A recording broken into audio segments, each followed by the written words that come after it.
Tonight, former Vice President Mike Pence taking aim at his previous boss. Pence today calling out former President Trump by name, saying he is wrong to claim the vice president had the power to overturn the 2020 election, even calling the suggestion, quote, un-American. Could the country's former leaders now be preparing to run against each other in 2024? Kristen Welker joins Top Story tonight.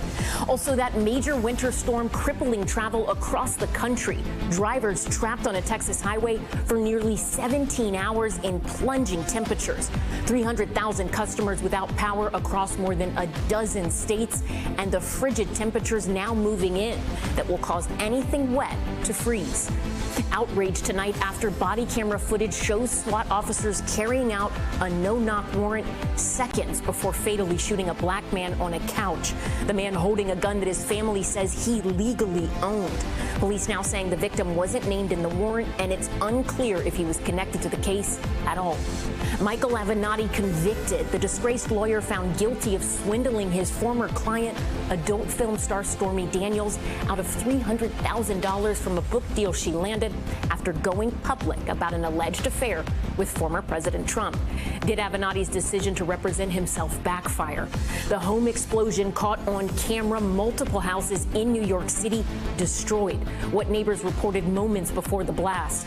And the sheriff's deputy racing towards a burning car to save a dog trapped inside the moment the dog appeared from the smoke. Top Story starts right now.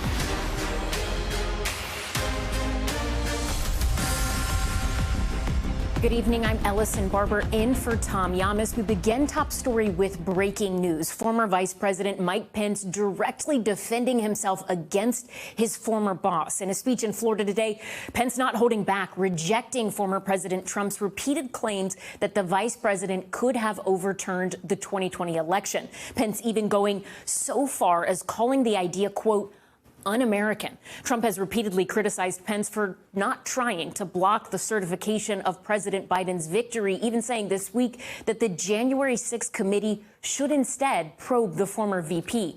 The former vice president again today calling the Capitol insurrection a dark day in U.S. history, and says he does not believe he and Trump will ever see eye to eye on what happened that day. Pence's remarks came as the Republican National Committee declared the riot was, quote, legitimate political discourse and censured two members of their party. So let's get right to NBC News chief White House correspondent Kristen Welker, who leads us off tonight. In a stunning public break with the man who was once his boss, former Vice President Mike Pence today rebuked former President Trump for pressuring him to overturn the results of the 2020 election. President Trump is wrong.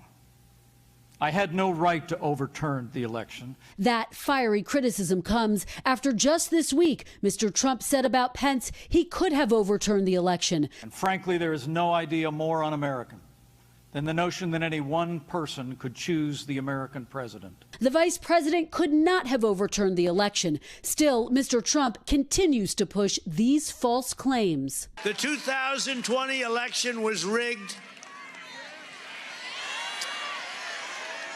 And everyone knows it. All of it happening as Republicans are pushing back on the two fiercest GOP critics of Mr. Trump in Congress. Today, the Republican National Committee voted to censure Representatives Liz Cheney and Adam Kinzinger for joining the committee investigating January 6th when rioters stormed the Capitol. Every other Republican boycotted the committee, which is made up of virtually all Democrats. This is a pure political committee.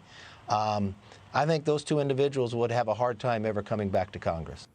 Kristen Welker joins us now from here in New York. Kristen, what could this mean going forward for Mike Pence? Well, this is significant, Ellison. Pence's comments appear to be the clearest sign yet that he is seriously considering a run in 2024. Now, a person close to Pence tells NBC News he feels a sense of duty to speak out if the party is going to pretend election denial is normal. Meanwhile, a Trump aide tonight telling NBC News Pence's comments are, quote, disingenuous and that Pence is just trying to become relevant. War of words heating up, Ellison. Thanks, Kristen. Our other major headline tonight, that massive winter storm barreling east, dangerous road conditions leaving multiple people dead including a child. Drivers stranded on a Texas highway for nearly 17 hours. Hundreds of thousands of customers now without power across the country. Morgan Chesky is in Dallas again for us tonight. It's the icy, snowy mess facing millions. Here we go again. That tonight's turned deadly. In Tennessee, ice-covered roads blamed for a fatal accident. While in Oklahoma, a 12-year-old boy was killed while sledding after police say he was struck by a pickup truck. The same storm behind Thursday's tornado in Alabama, leaving people trapped and at least one person dead. So they were up under a lot of rubble when I got there. The winter blast knocking out power to more than 300,000 people across 13 states. In Texas, the power grid that failed last year tested this morning when statewide demand hit its peak. The grid was ready for this event, and we're using an abundance of caution by turning on more generators sooner rather than later. With the state power grid intact for now, crews are racing to fight a new problem. Trees encased in ice, some knocking out power lines, leaving thousands in the dark. The icy issue plaguing roads and highways, too. I mean, it's pretty brutal out there. Caroline Roberts, one of hundreds stuck on Interstate 10 for more than 15 hours as temperatures plunged. Sounds like a travel nightmare. Absolutely. Yes, it is. But until they can get that jackknife truck cleared up, we're not going anywhere. Tonight, as the storm moves north, the threat far from over, with another night of sub-freezing temps in store. Morgan Chesky joins us now from Dallas. Morgan, I understand that a lot of the traffic has cleared out now, but the roads are still a bit dangerous. What more can you tell us? Yeah, Ellison, that's right. The temperature has risen slightly today. The sun has helped to get rid of some of that ice, but the majority of the state is still going to be seeing sub-freezing temperatures tonight. That's when that risk of ice returns. We're really not going to see a warm-up in earnest until tomorrow. So for now, officials encouraging everyone to stay off the roads. It does not take much to cause a significant chain reaction on these highways. Ellison? Morgan Chesky, thanks for that. And the storm is finally moving off the East Coast tonight, but there are freeze warnings still in effect. Let's bring in meteorologist Michelle Grossman with a look at what to expect this weekend. Michelle, where is the storm heading? Hi there, Allison. Well, finally, it's moving out of here. We've been tracking it for 5 days. We had heavy snow, we had dangerous ice, we had flooding rains, and we even had severe weather yesterday causing a large tornado. So let's take a look at radar because it is exiting finally, and it will be completely out of here overnight. So as we look at radar, you can see we still have a cold side with that snow falling in New England. We have the pinks and the purples. That's your ice. And then we have some rain. It's stretching still thousands of miles, and we're going to see it parking, at least the trailing end of it, over the state of Florida. The rest of it will be out of here. So we are looking at this storm moving out overnight, the rain, snow, and ice ending, and those showers lingering in the southeast. Then it's all about the bitterly cold air. We could see record temperatures in Arkansas, Oklahoma, also Texas, with temperatures 15 to 25 degrees below normal. Keep in mind, 11,000 people in Texas still without power. So freeze warnings in place, 10 million people impacted. That's where you see that pink. That's your freeze warning, including Dallas, Corpus Christi, Brownsville, into Laredo. The good news is we're going to rebound. We're going to be cold today. We're going to be cold tomorrow in a lot of spots. And we're going to look at temperatures at 39 degrees on Sunday. So looking at D.C., 33, and then we rebound to 39 into the 40s by Monday. So we will feel at least closer to normal in some spots. But that cold air is going to set the stage for some snow in the northern plains. So we're looking at a weak clipper system moving through. And that's going to drop some snow, the Great Lakes. We could see 2 to 4 inches of snow, maybe higher amounts. And then it's going to move on to Wisconsin, also Michigan on Sunday. So generally light amounts. We're looking at 2 to 4 inches, up to 6 to 8 in some other spots. Otherwise, we're looking at a relatively quiet weekend. I think much deserved, much enjoyed. Bitterly cold in the Northeast, but starting to thaw in the middle of the country. Ellison? Thanks, Michelle. Turning now to the economy, a stunning January jobs report painting a much brighter picture than analysts had expected. The U.S. adding 467,000 jobs last month, even as Omicron tore through the country. The unemployment rate ticking up slightly to 4%. President Biden touting the strong numbers today, but many Americans say they are still struggling to make ends meet. Joining us now to break down what's going on behind the numbers, CNBC senior economics reporter Steve Leisman.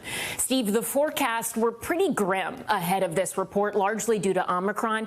Yet here we have almost 500,000 new jobs added. What happened here, and does this mean we're getting close to where we were pre-pandemic? Yeah, well, the consensus of Wall Street forecasters was sort of positive, but there are a lot of folks on the street who were looking for a negative number. We saw numbers like minus 300,000 or minus 400,000. The expectation was that the Omicron variant would give the jobs market the flu, but instead it kind of got the sniffles, or just barely. It looks like the jobs market really plowed through Omicron. Not a lot of people spent a lot of time out of work because of it. It may be because of how mild it was. The other thing, though, just to be a little careful about is that Bureau of Labor Statistics had a lot of trouble gathering up the data during this pandemic, and they did a lot of revisions. And so this number could also be revised in the future. When you look at these numbers, what sectors seem to be driving the growth? And do you expect that growth to continue? So the sectors that are driving the growth are the ones that you would expect for an economy that's rebounding. We had 151,000 jobs gained in leisure and hospitality. You remember that those were the places that really took it on the chin from the pandemic. The restaurants, the hotels, the concert venues, those places had a lot of jobs. Retail also came back pretty strong. So those are areas where we're seeing a lot of the job growth, which is where you'd expect it for a rebounding economy. And it should continue over the next several months because there's still a bit of a ways to go to get back to where we were. So a bit of cautious optimism, I think I hear. This report, though, is really full of pretty positive headlines. But of course, jobs are not the only measure of how the economy is doing. Inflation is still a major issue. So what does this news tell you about the overall strength of the economy from where you're sitting? Do things look good? I think the economy is doing well. I think that this number might overstate what happened to the job market in January, because I think it might have been hurt a little bit more badly by the Omicron variant than what showed up in the numbers.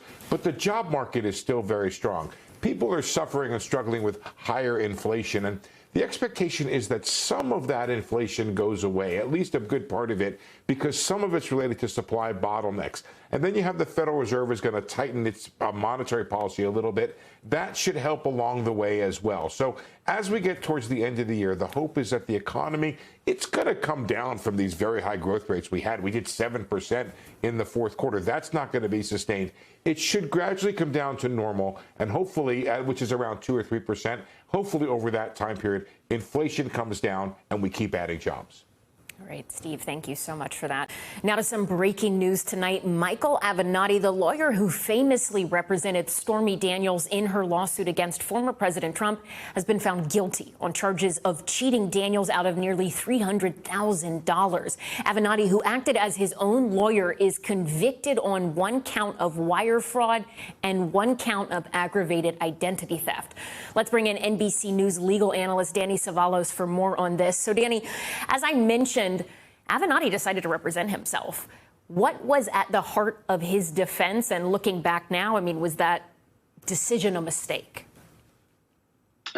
2 points there. It's often said that someone who represents themselves in court has a fool for a client. And that rule generally applies even if you're a lawyer, because you can't really separate your emotions from the logic you need to take a dispassionate look at the case. So was it a gambit? Yes. Did it work for him? Probably not. It seems that his theory of the case, Avenatti's, was that, and it's a common one, I've used it myself in cases, that this is not a criminal case. This is a contract dispute. It belongs in civil court and not here in criminal court. She says that I took her $300,000. I say she owed it to me. The problem with that argument was that it doesn't seem that, or at least the jury concluded, that he took something that didn't belong to him. And I can tell you as a lawyer, the minute you start playing around with a client's trust account or money that is supposed to be the client's, at least in lawyer professional land, you can expect to be disbarred very quickly.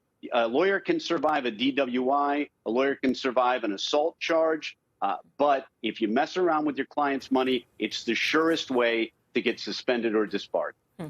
On the facts, was this a particularly difficult case for the prosecutors to prove? Yes and no. I mean, federal prosecutors have a 90+% conviction rate when their cases go to trial. They have the time to build up their cases, and when they make them, they usually stay made. But there was a glimmer of hope for Avenatti in that Stormy Daniels was not a perfectly reliable witness, and not because she allegedly believed in witchcraft or whatever she testified to. But, you know, there were some things that they discussed that just weren't put down in paper. That's what maybe made her less than perfectly credible, but she was clearly credible enough for a jury to conclude beyond a reasonable doubt that Michael Avenatti took her money. And as I've said, that is a huge no-no for lawyers and a huge no-no for everyone. And Danny, very quickly before I let you go, Michael Avenatti was known to many people at one point as being one of President Trump's most visible antagonists. What happens next here? I mean, do you expect to see some sort of appeal? Of course. I mean, everyone appeals every conviction. But the problem for Avenatti is that he's now a twice convicted offender. And that makes a massive difference when it gets to sentencing, because sentencing is based on the seriousness of the crime you're convicted of and also your prior criminal history. His first conviction, he was essentially a zero. He had no prior criminal history. Now he has a criminal history. And for that reason, the U.S. sentencing guidelines will call for a more severe sentence. Maybe not the statutory max, but he's going to be looking at some real time. The odds of a probation-only sentence are practically nil. All right, Danny, thank you so much for that. We appreciate your insight. Still ahead tonight, shooting outrage. Police killing a black man just seconds after carrying out a no-knock warrant. The victim was holding a legal gun, but was not even named on that warrant. His family now speaking out. Plus, the home explosion caught on camera here in New York City. What happened moments before? And the mass protest across Puerto Rico, why thousands of teachers are walking out of the classroom. Stay with us.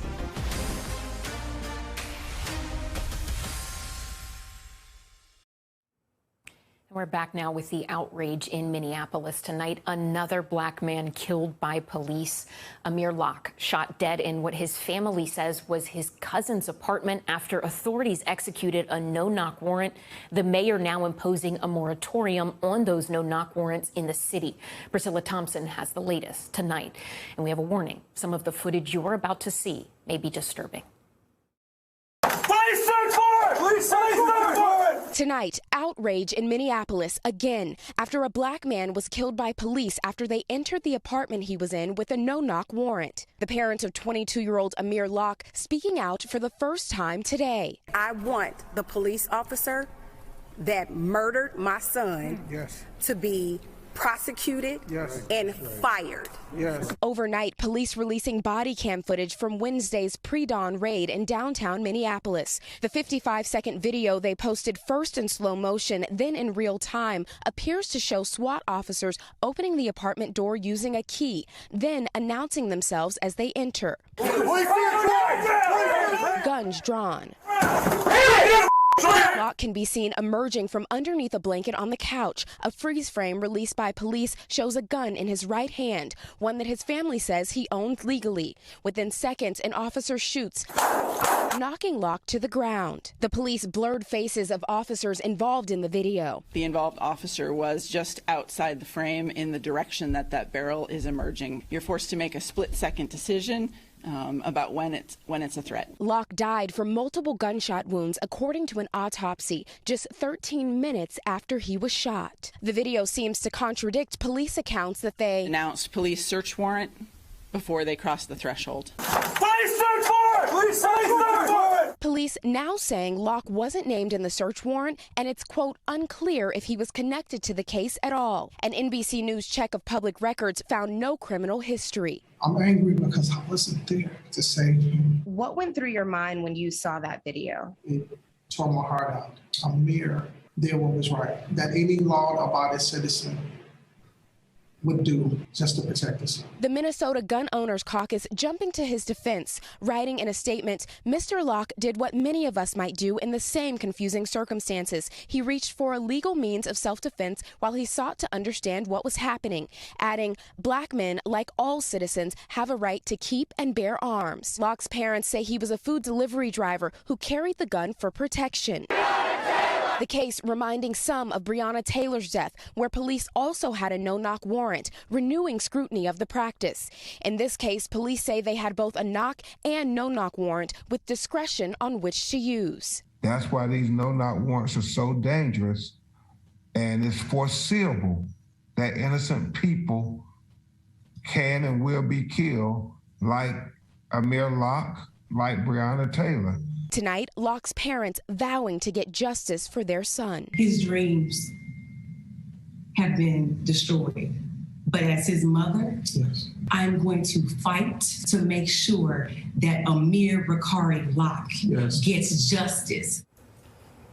Priscilla Thompson joins us now here in studio. Priscilla, the breaking news tonight on that new moratorium for no-knock warrants. Explain to us what's going on here. What more can you tell us? Well, the mayor says that this is put in place to protect officers and the public. And in that statement, they say that this moratorium means officers will have to knock and announce before going in, unless there is a situation where there is a threat of imminent harm to the public or an individual, in which case a no-knock warrant would have to be approved by the police chief. And the mayor says this moratorium is going to be in effect until they are able to craft new policy, and that they are going to be working with activists and researchers who help to craft Breonna's law in Louisville in order to do that. All right, Priscilla Thompson with an incredibly important report. Thank you so much for being here with us. When we come back, more troubles for the newly named Washington Commanders. The new allegations of sexual harassment against the team's owner coming to light during a hearing on Capitol Hill. And race against time, the sheriff's deputy working to save a dog trapped in a burning car. All of that is up next.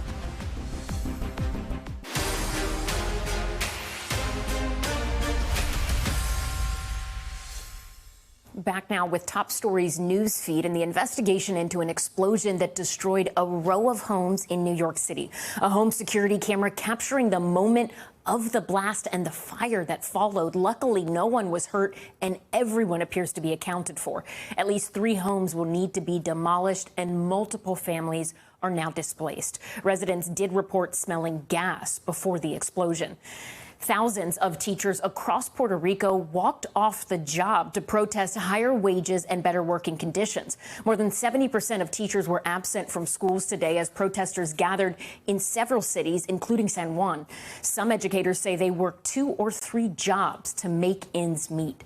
The island's Teachers Association recently rejected a plan to increase salaries to about $2,200 a month, saying that is too low. And a sheriff's deputy in Colorado hailed as a hero after saving a dog from a burning car.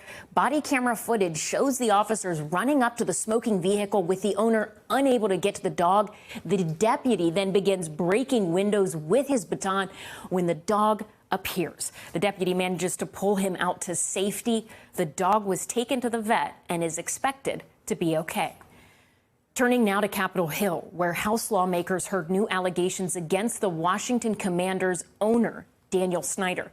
This is just the latest in a series of allegations against the team's toxic workplace culture. The team has a new name, but calls are growing for the Washington Commanders to address allegations of sexual harassment that have followed them for years. Just yesterday, Mr. Snyder sought to rebrand his team as the Commanders.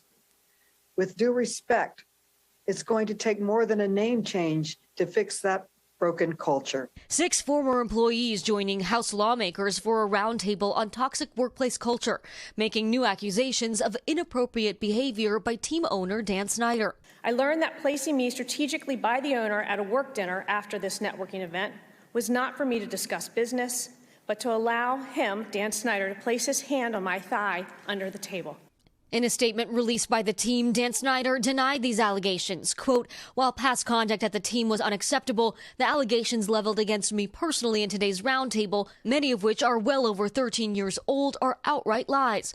I unequivocally deny having participated in any such conduct at any time and with respect to any person.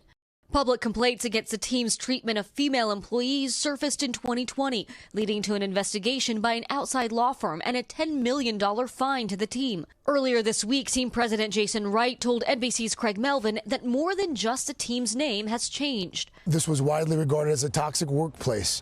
What have you done since you've been here to fix that?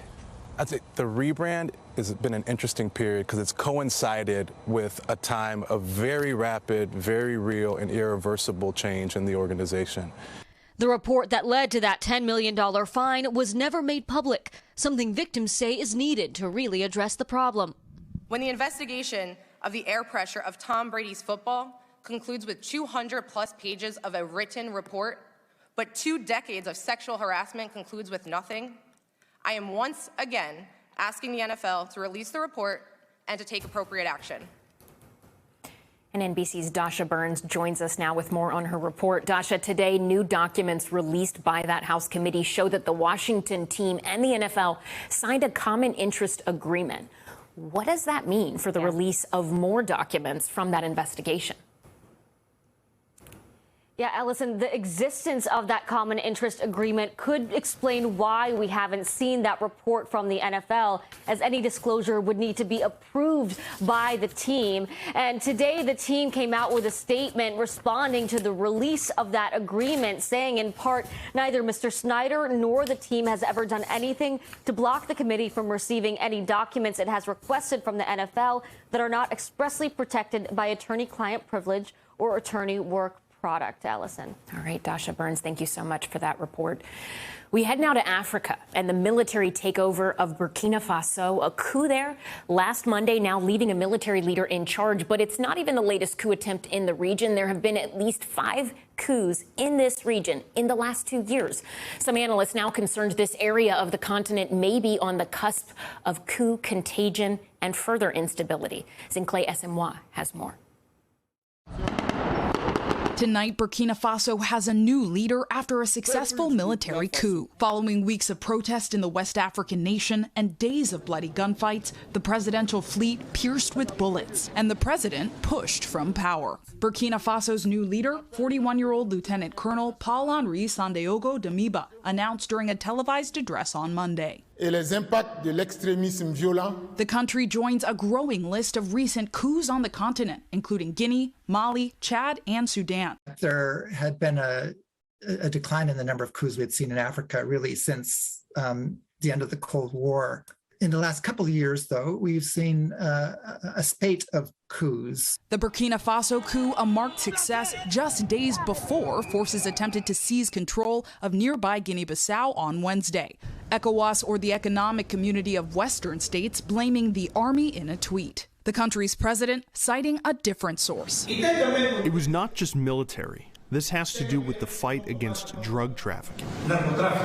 But in this case, the effort failed. Heads of state gathered for an emergency summit of ECOWAS. Burkina Faso's representative notably absent. Given the coups that we're seeing, what's the risk? Coups are highly destabilizing. Military governments have an abysmal track record. In Burkina Faso, the coup followed months of anti-government protests. Demonstrators demanding President Roch-Marc Kabore, in power since 2015, resign. You had an ineffective government, unable to address the mounting insecurity threats, even though democratically elected, was not able to deliver on essential services. In response to the coup, ECOWAS says it will not impose sanctions, but called for a, quote, short transition. The African Union suspended Burkina Faso. On the ground, some hold different sentiments. We condemn the African Union. It is the union of evil. They work for the whites, not for us. They work for their own interests. We have the pressure of violence extremist organizations, but you also have the socio-economic shocks induced by COVID-19. Now, experts warn of a coup contagion. In Guinea, special forces removed the country's president in September. Mali, a nation of around 20 million, experienced 2 coups in just 1 year. Sudan's army staged a coup in October. Its prime minister resigned in January this year. And in Chad, the country's president died fighting rebels during a military coup spring 2021. Democracy alone, or democratic election alone, will not inoculate countries against coup. Democracies will have to deliver. And Sinclair Esimwa joins us now. We know in response to this coup, a U.S. agency that provides grants and assistance to Burkina Faso actually paused funding. Sinclair, is that going to be an effective deterrent? Yeah, Ellison, that's an important question. We know that U.S. agency paused around $450 million in funding. That's the U.S. presumably saying, hey, if you have a coup, we will not and do not support it. However, the reality is they're still happening on the continent. And so institutions need to do something about it. We heard from ECOWAS, which is a major African institution. They stopped short of imposing sanctions and actually said they will work with the new administration in Burkina Faso. And that's really reflective of the growing extremist violence. They said they'll work with that government to combat terrorism, and that's an issue that all countries on the continent need to address. Ellison? All right, Sinclair Esimwa with a very important report. Thank you so much. I'm Ellison Barber in New York. Have a good weekend. Tom will be back on Monday. Good night.